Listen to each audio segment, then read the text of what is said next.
Scenes can be filled with both information and depth, but the real secret is about creating balance between the two. Now, the concept of show don't tell has become cliche at this point, but what does it really mean and how does it play out in a scene? As usual, I will be doing a real time example after we go over a few things so we can understand exactly what it is we're trying to do today. But we are specifically going to go over show, sometimes tell, writing tips for engaging stories. Now, let me explain why I say that, okay? The first topic, making your scenes engaging. Now, the phrase show, don't tell is one of the most common pieces of advice, especially when it comes to scene structure. Now, of course, here on the right mindset, we say show, sometimes tell, because you do need context. All right. The telling is context. But what does it really mean to show or tell in a scene? And how can it help you craft more engaging and immersive scenes? Well, show, sometimes tell, is about allowing readers to experience the story of the plot through action, dialogue, thoughts, scenes, and emotions rather than simply telling them what's happening. I'll repeat that. Show, sometimes tell, is about allowing readers to experience the story of the plot through action, dialogue, thoughts, senses, and emotions rather than simply telling them what's happening. Now, you've heard me say it often on this channel. A narrative is made up of both plot and story. Plot is what needs to happen no matter what, and story is how it unfolds through the emotional experiences and choices of your characters. All right? So think of show as the story and tell as your plot.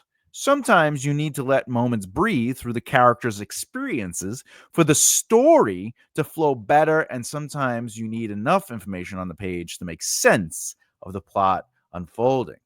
When used effectively, it draws readers into the scene, making them feel like they're a part of the experience rather than just observing it from a distance. Okay. All right. Showing in action.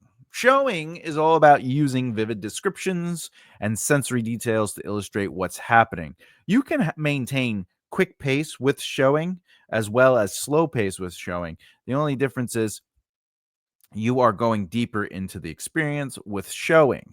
Now, instead of telling your readers that a character is scared, this would be an opportunity to show them the physical signs of that fear, their behavior, reactions, the way their hand shakes, how their heart pounds in their chest, or how they struggle to catch their breath. By painting a picture of what fear looks and feels like, you make the reader experience it along the character, which leads to a more emotional, engaging scene. Of course, a scene that says, he stood there afraid, might be what you need for pacing to just get through it. But sometimes it's better to show that character dealing with fear, dealing with hesitation, hiding, breathing in the darkness, unable to budge from their frozen body, their stilled intent, their mind racing, uh, you know, with thoughts of their loved ones and the chance of never seeing them again can build a deeper sense of fear than going, they stood there afraid. However, telling in action is when you summarize information or directly state what's happening. Telling is more straightforward and often uses fewer words, which can be useful for conveying information quickly. For example, saying Sarah was nervous is telling. It communicates the character's emotional state, but it doesn't give readers the opportunity to feel that nervousness in a visceral way. And that's okay if you're just trying to get through the moment. While telling has its place, it's generally better to reserve it for moments when you need to move the plot along quickly or provide necessary context without diving too deeply into emotions or imagery. Okay? So, what do you choose? Well, balance is key. A good scene is a balance of both showing and telling. Showing is a pow Showing is powerful when you want to immerse the readers in a moment, add emotional weight, or highlight key actions and reactions. Telling can be useful for effectively summarizing less important details or when transitioning before events. Knowing when to show and when to tell is what makes a scene effective. Oh, look at my hair all messy.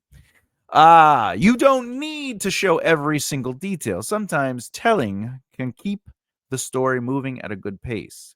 The key is to understand the purpose of each scene and choose the best approach based on what you want the reader to feel and understand. For example, if a character walks in a room full of people and you want to emphasize their anxiety, showing might involve describing how their palms sweat, their eyes dart around the room, and how they force a smile when their stomach twists. This allows readers to feel the character's discomfort because narratively, it makes sense to move through the story in this moment and not necessarily get the plot out. On the other hand, if the same character is quickly walking into a room just to retrieve something, you could tell the reader that they felt anxious about the crowd to avoid lingering on an unimportant moment. Because maybe the anxiety is not the story that you're trying to tell, but you do want to at least allow the audience to know that they are nervous, but it's more about maybe the thing they're trying to get or who they are looking for. All right.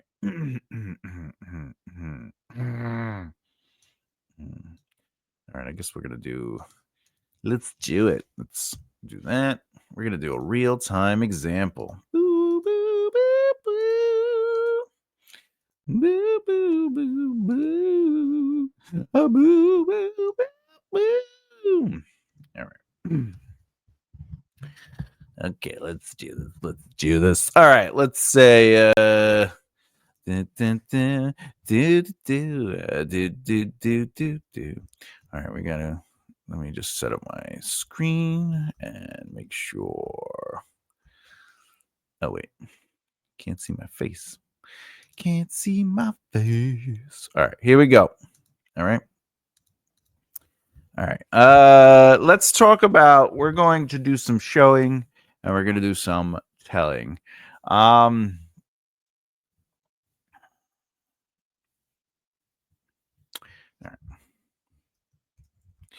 Hannah stepped into the dark alley. Her footsteps dancing off the narrow brick walls. She pulled her coat tight around her. Her fingers trembling as a chill crept through her body, tainting her skin. Let's see. Let's build on the environment. Street lights. The street lights, baby. Okay. The street lights. Oh, behind her flickered, casting long shadows that seemed to stretch toward her like grasping hands. Oh wait, seemed casting long shadows that stretched toward her. Yeah, seems isn't really. We want to get seems. That is also casting long shadows. Okay, I'm just trying to get it out right now. Okay, all right. The street lights. She hesitated, her breath misting in the cold night air. Let's do the cliche. The thumping, right, of her heart pounded louder in her ears. Let's change the movement a little bit. A noise faint behind the top, a scuffle in the distance crept from deeper within the alley. Anna's Anna's soul. No. Let's be a little bit more less abstract. So, stomach knotted with unease, and well, I guess she has to look around now. She scanned the darkness. What is light without the dark? She needed to keep moving, but the feeling of being watched rooted her in place for a moment longer. All right. Let's go inside her head now. We're gonna go inside her head. We're gonna go inside her head. We're gonna go inside her head. Her purpose snuck into her confidence, reminding her why she was new. And then I think it's colon, because we're gonna say why and just to retrieve. Is it retrieve the package and leave? It was simple. She took a deep breath and pushed forward, ignoring the fear that tugged at the edges. I spelled that wrong. Edges of her mind. Anna was scared. That's telling, by the way. But she couldn't let that stop her now. All right. She couldn't let that stop her now. All right. I'm going to take my face out of here so we can see the thing. Anna stepped into the dark alley. This is showing because it is sight. Her footsteps dancing, or I could say this is actually by itself is telling. Anna stepped into the dark alley. It's dark. She stepped into it. Her footsteps dancing off the narrow brick walls. This is showing. It's creating atmosphere and. Sorry, I was taking a drink.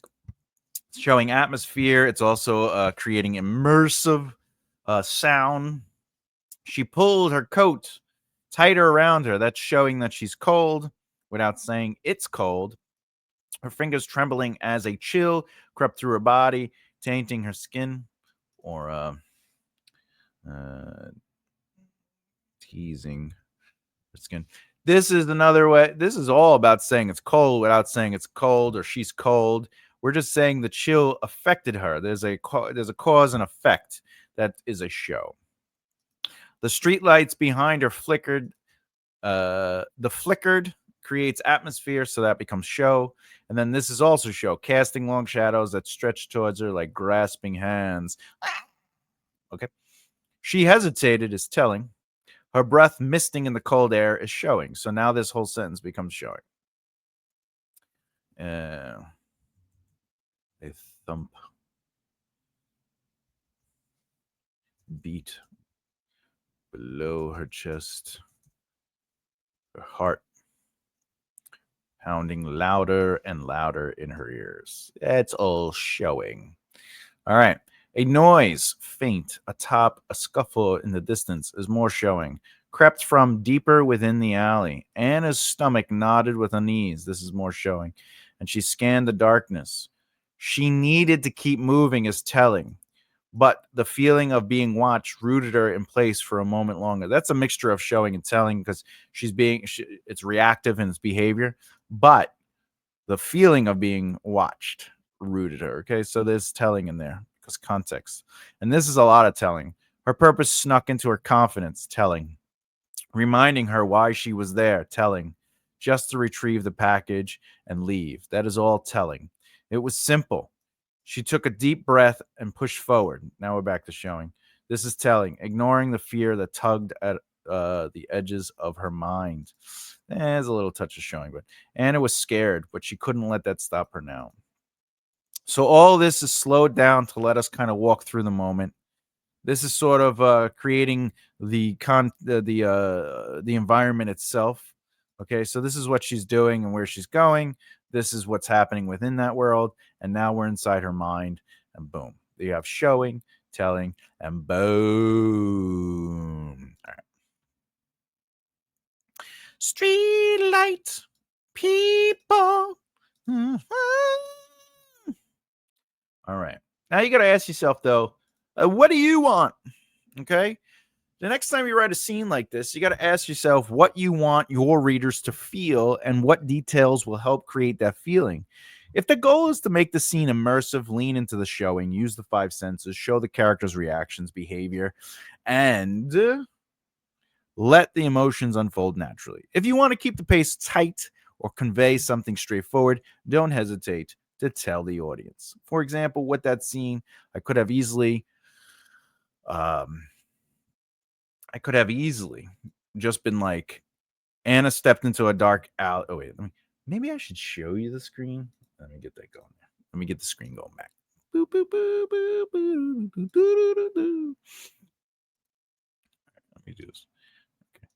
So if I was going to just make this telling, because maybe this wasn't important, or like we just wanted to get through it, let's go all the way down here. Okay. Let's do this. All right. Anna stepped into the dark alley.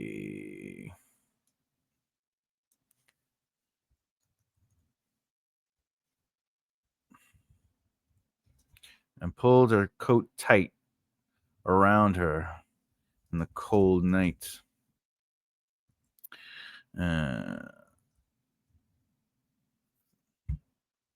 Only the flicker street lights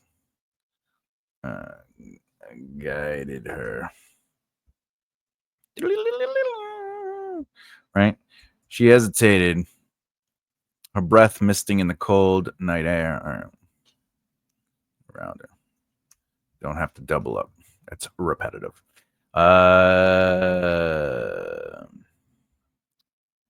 She didn't know what lay before her.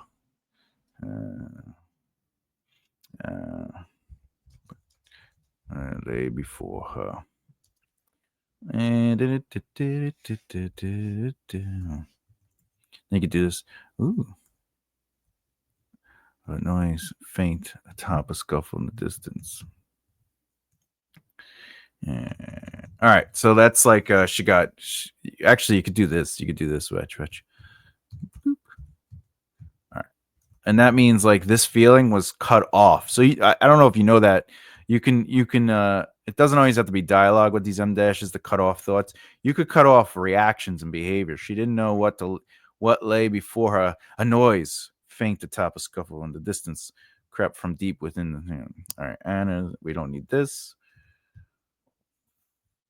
She needed to keep moving, but the feeling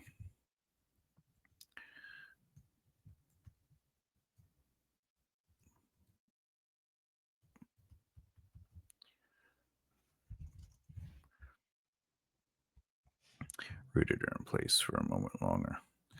And then you could leave all this other stuff because this is all important context, right?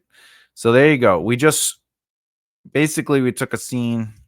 What was this? 118 words, and then this was 168 words. So we cut it down. Did I do that right? Yeah, I think it's right. Yeah. 168 words. So we cut it down and we just sped it up. We just created a quicker pace moment. Anna stepped into the dark alley and pulled her coat tighter around her. Only the flicker of streetlights guided her. She hesitated, her breath misting in the cold night air. She didn't know what lay before her. A noise, faint atop a scuffle in the distance, crept from deeper within the alley. She needed to keep moving, but her fear rooted her in place for a moment longer. Her purpose snuck into her confidence, reminding her why she was here, just to retrieve the package and leave. It was simple. She took a deep breath and pushed forward, ignoring the fear that tugged at the edges of her mind. Anna was scared, but she couldn't let that stop her now. Verse, if this was being read, Anna stepped into the dark alley, her footsteps dancing off the narrow brick walls. She pulled her coat tighter around her, her fingers trembling as a chill crept through her body, teasing her skin. The street lights behind her flickered, casting long shadows that stretched toward her like grasping hands. She hesitated, her breath misting in the cold night air. A thump beat below her chest, her heart pounding louder and louder in her ears. A noise, faint atop a scuffle in the distance, crept from deeper within the alley. Anna's stomach knotted with unease, and she scanned the darkness. She needed to keep moving, but the feeling of being watched rooted her in place for a moment longer. Her purpose snuck into her confidence, reminding her why she was here, just to retrieve the package and leave. It was simple. She took a deep breath and pushed forward, ignoring the fear that tugged at the edges of her mind. Anna was scared, but she couldn't let that stop her now. Now, this just feels more within the moment, whereas this one kind of moves us through it. And that's something you have to think about as a writer. Like, what are you going for? What is the purpose of your scene and why are you doing what you're doing? So, what do you want out of it is the important questions to ask, because finding the right balance between showing and telling will help you craft these scenes to have a deeper purpose, to have a movement to it. But sometimes somebody just needs to walk through the room. Sometimes you just have to be like, they did not like this person. Sometimes you have to do that because you have a word count, a word budget, and what is worth your budget, right? Is the scene and the emotions worth the budget of going a little deeper and slowing the pace? Because when you slow pace down, you are going to eat up some of the budget. It's just going to happen. You are going to eat up word budget to slow it down, because there's a difference between he was scared versus his hands gripped tight on the edge of the chair, the shadow under the door, leaking in, already attacking his nerves. My budget just went up. Instead of saying he was scared, he was scared. The other person stood on a person stood on the other side of the door, and Thomas was scared. He could see his shadow. Like, that's all telling. He could see. He saw. Those are filter words. All right. Anyway, final thoughts. Remember that when it comes to show, sometimes tell, your job is to say, what is the character experiencing? Not what do I want the reader to feel or see? Because the truth comes from the behavior, the thoughts, the positions, and the emotions of your characters. Because every experienced scene or moment is going to be different from every character. If you did a POV chapter of Mike, and then you did the same exact chapter, but through Sarah, they are going to have different experiences. Not because one is named Mike and one is because Sarah, not because one is a guy and one is a girl, but because they are people that have different life experiences that have led them to that moment. So what they pay attention to and what they're afraid of or not afraid of is going to be dictated through their experience. So when you're writing and you're doing show, sometimes tell, think about what the character would be experiencing because of who they are. And that becomes the narrative flow. Definitely in first person. Yes, in limited. Omniscient, not so much. Omniscient, you can give the narrator itself its own voice and its own perspective. And they might be able to kind of commentary on Tom. Of course, Thomas was scared. This was not the first time he was kidnapped. And you're just like, how many times has this guy been kidnapped? The omniscient voice can say that. Anyway, so with that, I've been saying this a lot in all my videos, but it's about thinking outside the box. It's about approaching situations to allow your voice as a writer to develop. And the only way that happens is to look through your lens and take things that you're used to seeing or things you're comfortable with and challenging it, trying things, coming up with 2, 3, 4 different variations of that moment. I often say on this channel that when it comes to a choice, right, a character gets to a choice, how they react to something is a choice. What they choose is a choice. So when it comes to a choice, come up with 2 or 3 or even 4 variations of that. For example, if somebody says, listen, I slept with your partner, how does that character react to hearing that? Are they okay with it? Are they not okay with it? All right, let's say they're okay with it, but they don't want to. But they're a little upset uh, that they didn't tell them sooner, and that's a choice. So they're okay that they slept together, but at the same time, they're like, "Well, why didn't you just tell me?" Like I just, that's the part that bothers me. I'm okay with the thing. That's a choice. Maybe they're really mad. So are they aggressive? They attack? Are they an avoidant behavior? So meaning, do they run off? Walk off like, I don't have time for this. It's okay because until you publish it, and even then, you still have an opportunity to adjust what you want. But before you publish it, you can play around with scenes, and you don't even have to write it all out. You could just jot down thoughts, like a line of a stream of consciousness, or a summary. He is angry. He attacks him. They have a fight within the kitchen, breaking some of the cabinets, and then you're like, oh, well, it could be another way. He laughs at the idea that they slept together and doesn't believe them at first, and the friend is trying to convince them that they did, and yada yada yada. It's your job as a writer to do the writing part. Now, people think writing is words, but anyone can go, Thomas met Sarah. Thomas and Sarah had dinner.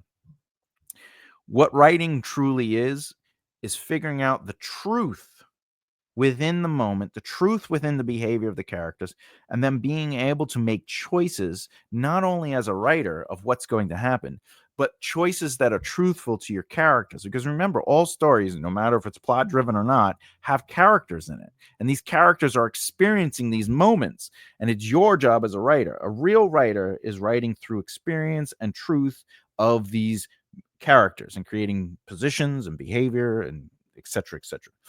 But writing, like just writing, that's the part that's missing. When you're reading something, you go, the words are good, they're really great descriptions, but there's something missing.